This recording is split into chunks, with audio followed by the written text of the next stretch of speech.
Thank you very much. Honorable Law, please switch off. No, thank you very much, Chair. CFO, I saw when we were busy with critical things of students. I can tell you now, students do not have water in some parts of the campuses and are expected to attend school, classes. Two, I'm told, and I can tell you that 4% of increase on transportation of students is quite concerning because the majority of the students are the motive forces. They are benefiting from NSFAS. And I want to ask you a personal question. Are you corrupt? I'm not Chair. Okay, I want to ask you a question now. Can you provide an explanation regarding the allegations of receiving kickbacks from contractors, specifically in relation to payment stalling? Are you stalling payments? Chair, through you, we have never, to my knowledge, we have never installed any payments. In fact, we run a payment run every Thursday, and any invoices that are due on that day, they are paid. Our payment regime is such that we make payments on a weekly basis, and we have got no exception where the invoices are received. VC, are you aware of the allegations of corruption of the Chair of Council and the CFO? Can you press the mic, please, and come forward? I'm aware of the anonymous letter that mentioned that's topped of the allegations. What did you do about it as you entered? Well, that investigation is within the council. It is within the council is doing with it. And But you said to us that everything is fine. No, wait. You asked me what have I done. Ma'am, wait. I'm going to assist you. You said to us that everything is fine. You never raised this issue of allegations of corruptions when you're making presentations. Hence, I'm asking to you, what did you do immediately? The first thing you're supposed to do was to come and tell us about those allegations and what you're going to do with them. You said to us everything is fine, isn't it? When you presented, you said to us everything is fine. Am I lying?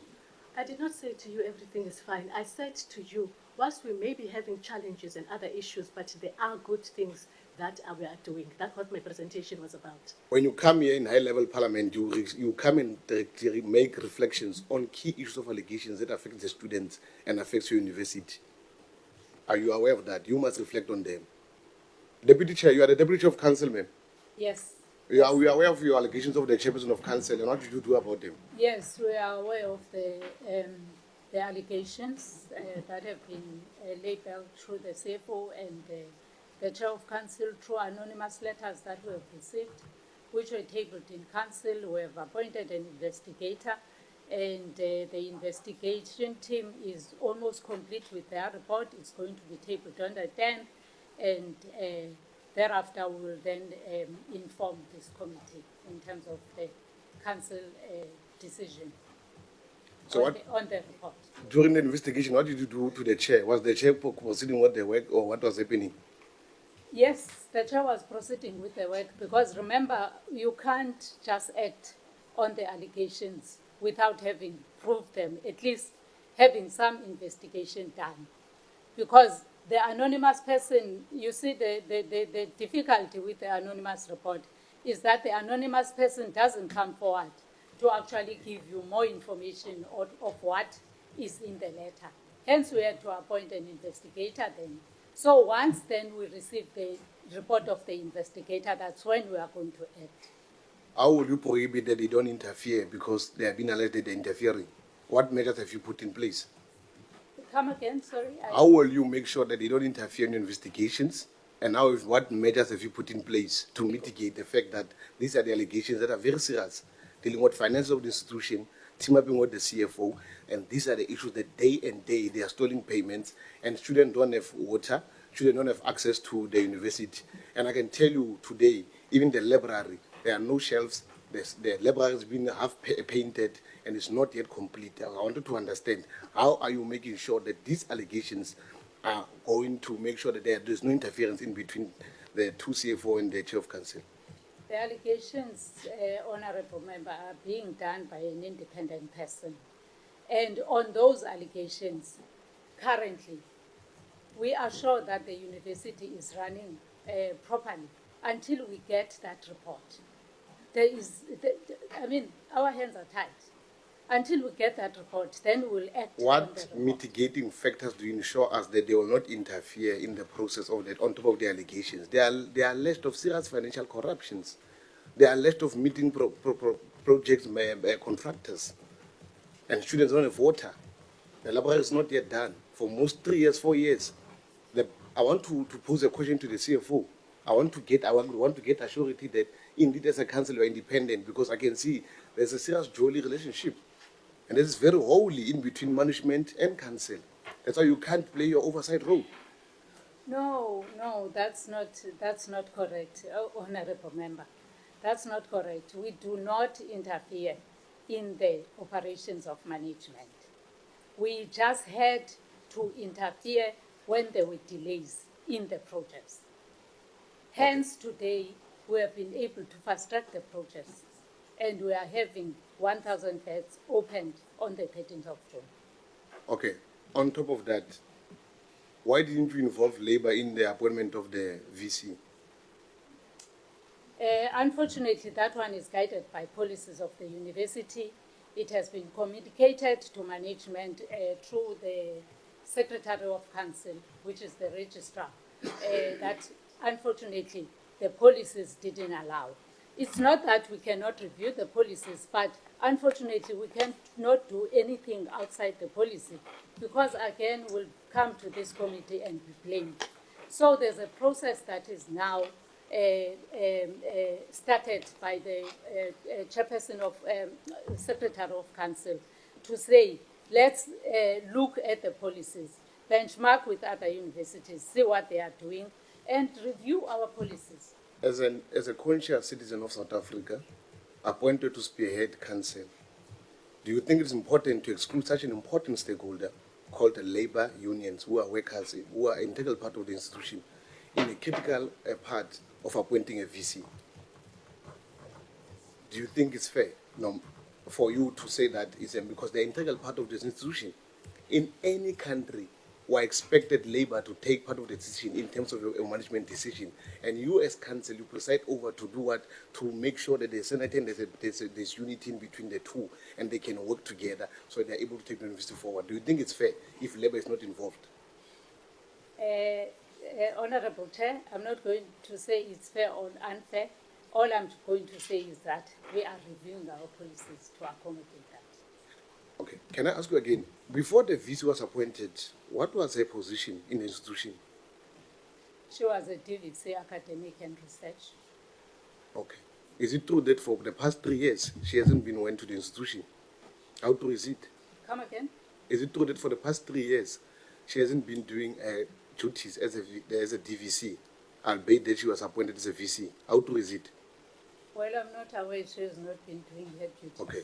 We'll furnish you with proof. Thank you. Okay, thank you very much. Let's get to you, CFO. What is the name of the company that constructed the 200 beds? The 2,000 beds. The 2,000 beds, yes. They firstly appointed is called CCB. They went into financial difficulties. I just wanted to know the company. What was the view of the DBSA on the procurement process?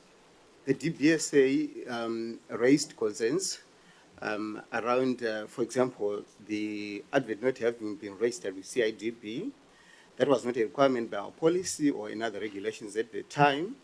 We appointed senior counsel to look at the procurement process, where it was cleared.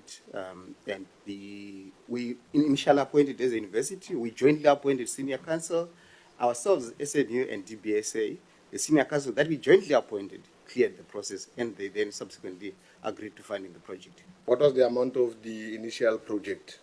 The initial project was supposed to be 533 million from a construction point of view.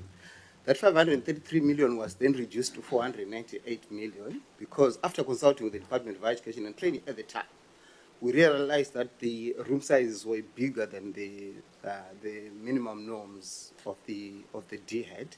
So we reduced the size. Then the contractor was also forced to reduce the amount to 498 million from 533. If the amount went up or it went down? Initially, it went down because of the appointment and the sizes of the rooms. But subsequent, during construction, like I indicated, the rocks that were found I'm not telling the truth. was the escalation of 49 million from the contractor only. But I haven't gone to other escalations. When the contractor's costs go up, the principal agent that Real Asconi has been referred to, who was responsible for the project management. Did it go up or down? Your initial appointment was 600 million. It ballooned to 700 million. The clear choice builders that was appointed. Am I lying? No, that may not be accurate, through you, Chair. The initial appointment of clear choice was 533 million. We can provide evidence to that effect. Thank you. Their Can final appointment you was for provide evidence? 498 million. Can you provide evidence? My last question, Chair, before I go down. Can you tell me about Sunset Africa Coach Lines? What is the initial budget of that tender? And why, if you've got that amount, why are the students paying 4% increasingly, whereas they are from the poor background and their multi-forces? Thank you, Chair. It is an inaccurate assessment, Chair. I should indicate, I'm afraid. CCB, when they were the Sunset Africa, the bus provider, when they were appointed, the budget per annum is between 33 million and 40 million per annum. And in the last 2 years, their rates have not gone up. They have been kept stagnant. What is transpired through each year, which is the correct position, is that the university 2 years ago was subsidizing students to the tune, initially, in fact, 3 years ago was subsidizing the transport fees. I don't have time. And then we have you appointed had to them for catch 100 up. million? Have you appointed them for 100 million, yes or no? If you look at it over a 3-year period, Chairperson, I said the appointment was for 33 million. Cumulatively, it becomes yes, you must know you're the CFO. Is it 100 million? If the outer years over a period of 3 years. Yes, I agree. We've got the first year and the outer, which is 3. Is it 100 million? I want you to confirm. That's correct, Chair. All right. The last one. Why are you excluding more students when you are chairing a committee or that committee that you have formed? Because it is putting more pressure and stress to students. Thank you. Chairperson, factually, it's only 12 students that were excluded in our student data pools committee. Only 12 out of 154 that were considered. The reason for that is mainly they were academically not progressing, and some of them were foreign students who, by law, should not have debt owing to the university. Thank you, Chair. No. There was a question asked there which I just need clarity, Deputy Chair. You are saying what is the report that is coming on the 10th? What is that report? Is the investigation report, Chair, on the anonymous letters that were received by your office in July, just forgot the date, and in September. Who was doing the report? The investigators that were appointed. Yes. It's Sekati Incorporated. What? Sekati. Sekati. Yeah. Okay. And what is the terms of reference there? Honorable Chair, yeah, it's quite a long document. You'll give it to us? Yeah. Okay.